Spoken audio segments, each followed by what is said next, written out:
Back to Hindi class. तो students, पिछले class में हमने शिक्षा लेसन में क्या क्या सीखा था।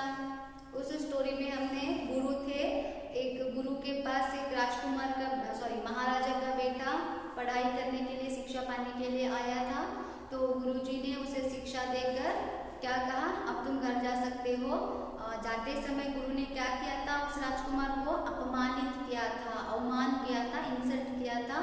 बट उस राजकुमार को पता ही नहीं चला कि गुरुजी उसको क्यों इतना अपमानित किया।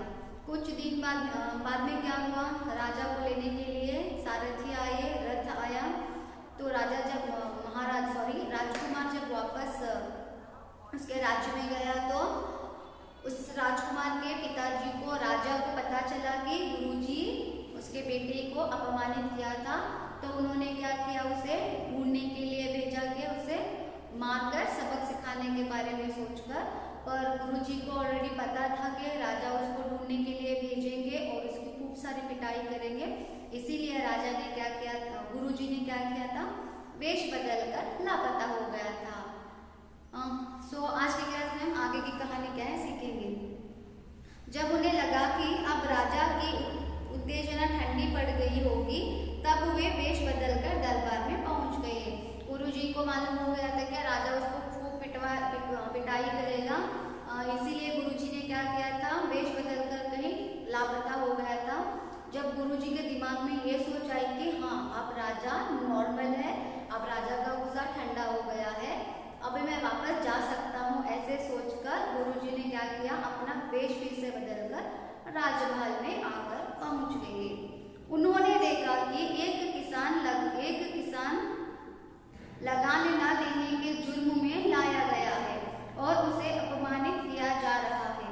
पंडित जी ने अनुभव किया कि राजकुमार हर शब्द के साथ थोड़ा सिहर उठता था और जब उससे सहन नहीं हुआ, जब चिल्ला उठा, बस कीजिए पिताजी, बहुत अपमानित कर चुके हैं। क्या हुआ देखिए यहाँ पे, जब गुरुजी वेश बदलकर राजमहल पहुंचे तब क्या हो रहा था, राजमहल में एक किसान कुछ पैसा न देने की वजह से, पैसा न देने के लिए उस किसान को क्या किया जा रहा था, इंसल्ट किया जा रहा था, अपमानित किया जा रहा था। राजा उसको इंसल्ट कर रहा था कि तुमने पैसा क्यों नहीं भरा, तुमने पैसा क्यों नहीं दिया।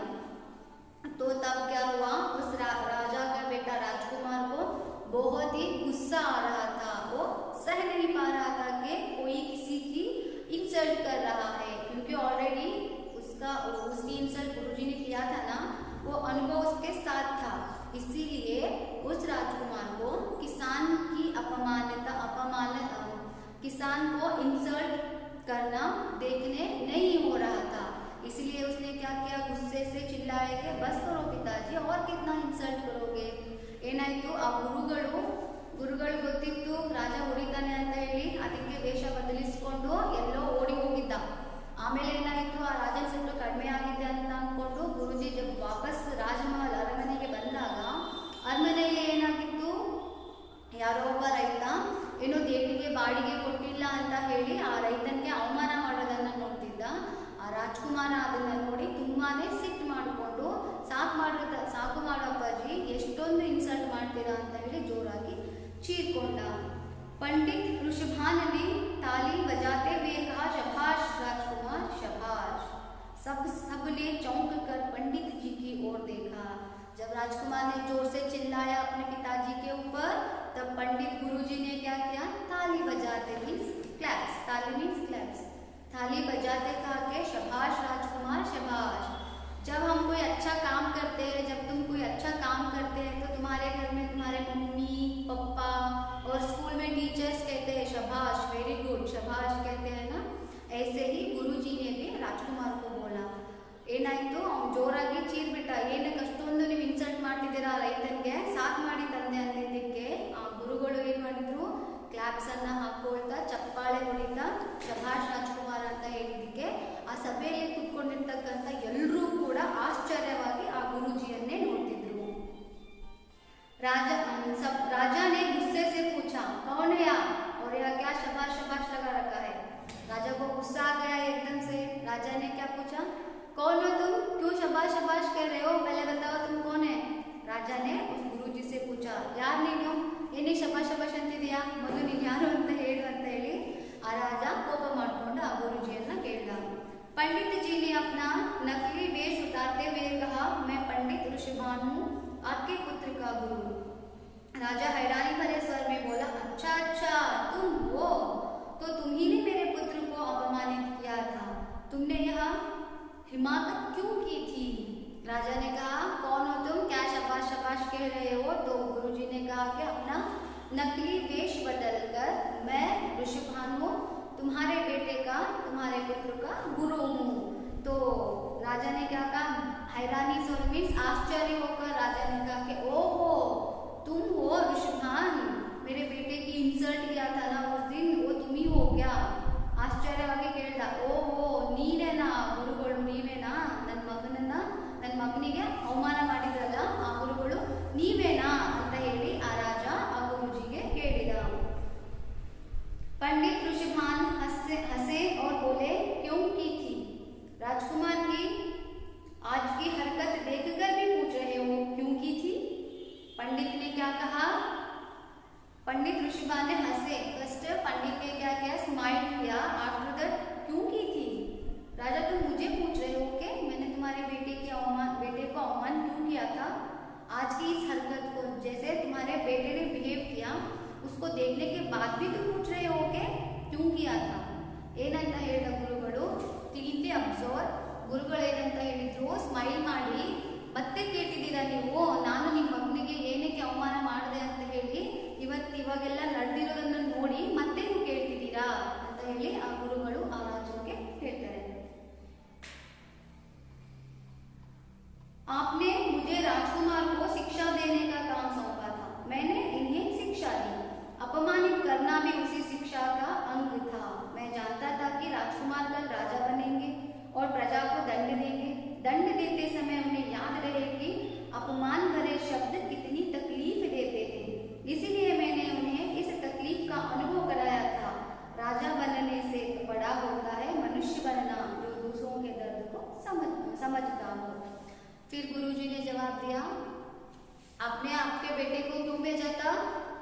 मेरे से शिक्षा पाने के लिए भेजा था। मैंने तुम्हारे बेटे को, तुम्हारे पुत्र को हर तरह की शिक्षा दिया था, बट अपमान करना भी उस शिक्षा का एक अंग था, क्योंकि मैं ये जानता था कि राजकुमार बड़ा होकर राजा बनेंगे, राजा बनकर वो क्या करेंगे, प्रजा की सेवा करेंगे, जब प्रजा कोई गलती करते हैं तो उन्हें दंड भी देंगे, प्रजा की सेवा करेंगे और प्रजा को दंड भी देंगे। प्रजा को दंड देते समय उन्हें इस बात की जानकारी होना बहुत ही जरूरी है कि अपमान भरे शब्द सुनने के लिए और सहने के लिए कितनी तकलीफ होती है, इसीलिए मैंने उस शिक्षा को भी राजकुमार को देने की कोशिश की थी। ಗುರುಗಳು ಏನು ಹೇಳಿದ್ರು, ಹೌದು ರಾಜರೇ, ನಾನು ನಿಮ್ಮ ಮಗನನ್ನ ಅವಮಾನ ಮಾಡಿದ್ದೆ, ಬಟ್ ಏನಕ್ಕೆ ಅವಮಾನ ಮಾಡಿದ್ದೆ ಅಂದ್ರೆ ನಂಗೆ ಗೊತ್ತಿತ್ತು ರಾಜಕುಮಾರ ದೊಡ್ಡವರಾದ್ಮೇಲೆ ಹಾಗೆ ಆಗ್ತಾನೆ ಅಂತ ಹೇಳಿ ತನ್ನ ಪ್ರಜೆಗಳ ಸೇವೆಯನ್ನ ಮಾಡ್ತಾರೆ, ಬಟ್ ಪ್ರಜೆಗಳು ತಪ್ಪು ಮಾಡಿದಾಗ ಅವರಿಗೆ ಶಿಕ್ಷೆಯನ್ನು ಕೂಡ ಕೊಡ್ತಾರೆ. ಆ ಶಿಕ್ಷೆ ಕೊಡೋ ಸಮಯದಲ್ಲಿ ಯಾರಿಗಾದ್ರೂ ನಾವು ಅವಮಾನ ಮಾಡಿದ್ರೆ ಆ ಅವಮಾನವನ್ನ ಸಹಿಸ್ಕೊಳ್ಳೋದು ಎಷ್ಟೊಂದು ಕಷ್ಟ ಆಗುತ್ತೆ ನಮಗೆ ಅಂತ ಹೇಳಿ ನಿಮ್ಮ ಮಗನಿಗೆ ತಿಳಿಸ್ಬೇಕಾಗಿತ್ತು. ಅದಕ್ಕೆ ನಾನು ಆ ರೀತಿಯಾಗಿ ಅವಮಾನ ಮಾಡಿದ್ದೆ. ಇದು ಕೂಡ ಶಿಕ್ಷಣದ ಒಂದು ಅಂಗವಾಗಿತ್ತು ಅಂತ ಹೇಳಿ ಗುರುಗಳು ರಾಜನಿಗೆ ಎಕ್ಸ್ಪ್ಲನೇಷನ್ ಕೊಟ್ಟರು. राजा जब उससे पहले इसीलिए मैंने उन्हें इस तकलीफ का अनुभव कराया था। राजा बनने से बड़ा होता है मनुष्य बनना, जो दूसरों के दर्द को समझता हो। राजा बनने से मोस्ट इंपॉर्टेंट क्या है, मनुष्य बनना। ಮೊದಲು ನಾವು ಮನುಷ್ಯರಾಗಬೇಕು, ಆಮೇಲೆ ನಾವು ರಾಜರಾಗೋಕ್ಕೆ ಲಾಯಕ್ಕಾಗ್ತೀವಿ ಅಲ್ವಾ. ಬೇರೆಯವರ ನೋವುಗಳಿಗೆ, ಬೇರೆಯವರ ಕಷ್ಟಕ್ಕೆ ನಾವು ಸ್ಪಂದಿಸಿದಾಗ ಮಾತ್ರ ನಾವು ರಾಜರಾಗೋದಕ್ಕೆ ಲಾಯಕ್ಕಾಗಿರ್ತೀವಿ. ಅದಕ್ಕೆ ನಾನು ಈ ರೀತಿಯಾಗಿ ಮಾಡಿದೆ ಅಂತ ಹೇಳಿ ಆ ಗುರುಗಳು ಆ ರಾಜನಿಗೆ ಹೇಳಿದ್ರು. राजा जब तक कुछ कहे, राजकुमार आगे बढ़कर गुरुजी के चरणों में लेट गया। फिर पश्चाताप सा करते हुए बोला, क्षमा कीजिए गुरुदेव, आपकी शिक्षा के रहस्य को न मैं समझ पाया, न मेरे पिता।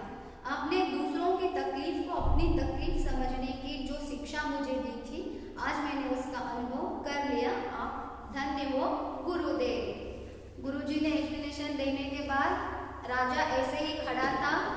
शिष्य राजा का बेटा राजकुमार आकर गुरुजी के चरणों में गिर गया। क्या किया? गुरुजी के चरणों में गिरकर कहा कि मुझसे गलती हो गई गुरुजी, मैंने तुम्हारी शिक्षा को नहीं समझ पाया, मेरे पिताजी भी नहीं समझ पाए, बहुत ही गुस्सा हो गए थे, मुझे क्षमा कीजिए, मुझे मेरे गलती का एहसास हो गया है ಅಂತ ಹೇಳಿ ರಾಜ್ಕುಮಾರ ಏನ್ ಮಾಡ್ದ?